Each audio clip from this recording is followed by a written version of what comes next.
So guys आज के market का फायदा वोडाफोन आइडिया भी बहुत अच्छे से उठा रहा है। 11.40 एक बार फिर से आ चुका है, जो कि 12.20 से पहले एक मिड रिस्ट्रिक्शन है और 10.40 के ऊपर का इंपॉर्टेंट लेवल है। आपको याद होगा लगभग पिछले महीने तक आपको 11.20 से लेकर के 11.40 से लेकर के 12.20 के बीच का बहुत अच्छा कंसोलिडेशन मिला था, जो कि एक अपवर्ड एजेस पैटर्न बनने के बाद आया था। बट आज की खबरों का फायदा वोडाफोन आइडिया को मिला है, लेकिन वोडाफोन आइडिया को क्या चाहिए उस पर कोई अपडेट फिलहाल के लिए नहीं है। बट ट्राई की तरफ से एक न्यूज जरूर है। तो समझते हैं क्या क्या अपडेट्स है आज के दिन वोडाफोन आइडिया के रिलेटेड, मार्केट से रिलेटेड जो भी चीजें हैं। For example India US trade deal, जिसका बेनिफिट आज वोडाफोन आइडिया भी 5% की मूव के साथ में उठा रहा है। ऑल दो मार्केट गैप अप था, मार्केट में आज के दिन जो ओपनिंग थी ना वहां से मार्केट नीचे गया, बट स्टिल प्रीवियस क्लोजिंग से मार्केट स्टिल गैप अप है। और वोडाफोन आइडिया ने अब डिले दिखाया है आज के दिन, मिड डे में जाकर के वोडाफोन आइडिया पर आज इंडिया यूएस ट्रेड डील का फायदा देखने को मिला मिड डे में जाकर। यानी ओपनिंग में वोडाफोन आइडिया फीका ही था, बट मिड डे में जाके 5% का मूव वोडाफोन आइडिया दे रहा है। स्टॉक ऑलरेडी 6 महीनों में 66% के रिटर्न दे चुका है ऑलरेडी, बहुत बढ़िया रिटर्न स्टॉक ने दिए। लेकिन इस बीच में ट्राई की तरफ से भी न्यूज आती है, फाइनेंशियल डिसइंसेंटिव फ्रॉम ट्राई। ये लगाया जाता है पेनल्टी वोडाफोन आइडिया के ऊपर। भैया किस लिए लगाई जाती है? QoS यानी कि क्वालिटी ऑफ सर्विसेज का ब्रीच जो यहां पर किया है वोडाफोन आइडिया ने, जिसकी वजह से कंपनी पर 8 लाख रुपए की पेनल्टी लगाई गई है। ठीक है, 8 लाख रुपए का फाइन कंपनी के ऊपर लगा है क्वालिटी ऑफ सर्विसेज को ब्रीच करने के लिए, जो कि मई 2025 में की गई थी। 2 फरवरी को ये ऑर्डर कंपनी को दिया जाता है। ठीक है, तो कंपनी के पास ये ऑर्डर आया है ट्राई की तरफ से, ये अपडेट है। अब इस न्यूज की वजह से वोडाफोन आइडिया को तो इंपैक्ट पॉजिटिव मिल गया, लेकिन अल्टीमेट डिमांड जो वोडाफोन आइडिया पर है ना, बड़े ब्रेकआउट्स की जो हम उम्मीद कर रहे हैं कि वोडाफोन आइडिया 12, 13, 14, 15, 16 इस तरह से हमको तेजी दिखाए, तो उसके लिए कंपनी को जरूरत यही है कि कंपनी पर जल्द से जल्द कोई फंड रेज को लेकर के अपडेट देखने को मिले।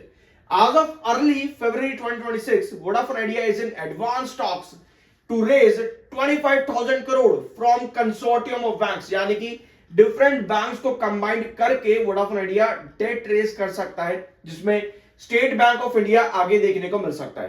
तो ये पूरी अपडेट है अभी तक फंड रेज को लेकर के, इसके अलावा कोई और खबरें नहीं है। कंपनी ने स्टेटमेंट्स काफी ऑप्टिमिस्टिक दिए थे कि हम बहुत जल्द फंड रेज भी करेंगे, 5G सर्विसेज को 22 सर्कल्स के अंदर डिप्लॉय करेंगे, जो कि अभी 17 सर्कल्स में है। तो अपडेट्स कई सारी है, कई सारे स्टेटमेंट है, बट प्रैक्टिकलिटी पर अभी कुछ नहीं आया है। 8 करोड़ 11 लाख इस समय सेलर है, 6 करोड़ 14 लाख इस समय बायर है। तो बायर और सेलर का डिफरेंस आज काफी डिसेंट है वोडाफोन आइडिया लिमिटेड में। 39.5 का MFI एंड 51 का आपका RSI, टेक्निकल्स भी न्यूट्रल बने हुए हैं। तो आज के दिन फायदा कंपनी को मिला है और डिमांड जो कंपनी से है अब थोड़ी सी कम हो जाती है, क्योंकि AGR पर रिलीफ कंपनी को मिल चुका है। भैया इसको तो हम कैंसिल कर देंगे, क्योंकि ये कंपनी के लिए एक पॉजिटिव चीज हो चुकी है और कंपनी इसको बहुत बढ़िया मानती भी है। कंपनी के एक्सपेक्टेशन के अकॉर्डिंग चीजें सही गई हैं। फंड रेज पर सवाल अभी भी है, केपेक्स के प्लान को लेकर के कंपनी ने 3 साल का समय अभी भी मांगा है। 45,000 करोड़ कंपनी केपेक्स करना चाहती है। बैंक लोन को लेकर के अभी भी बातचीत चल रही है। कंपनी ने कहा था कि हम बहुत जल्द फंड रेज करेंगे, प्राइवेट लेंडर से करेंगे या बैंक से करेंगे, इस पर इन दो चीजों पर सवाल अभी यहां पर है। ठीक है, तो काफी चीजें वोडाफोन आइडिया पे अभी स्टेटमेंट पर चल रही है। और ये है इस बीच में वोडाफोन आइडिया का चार्ट। 6 महीनों के अंदर स्टॉक ने बढ़िया रिटर्न दिए, प्रॉपर रैली दी अपवर्ड एजेस पैटर्न के अंदर, और उसके बाद में यहां चला आपका कंसोलिडेशन 11.40 से लेकर के 12.20 के बीच में। ठीक है, इसके बीच में आपके पास आता है 10.40 का मिड बेस, 10.40 के मिड बेस से लेकर के 11.40 का आपका ये वाला ट्रेंड, जहां पर आज के दिन स्टॉक आ चुका है एक बार फिर से।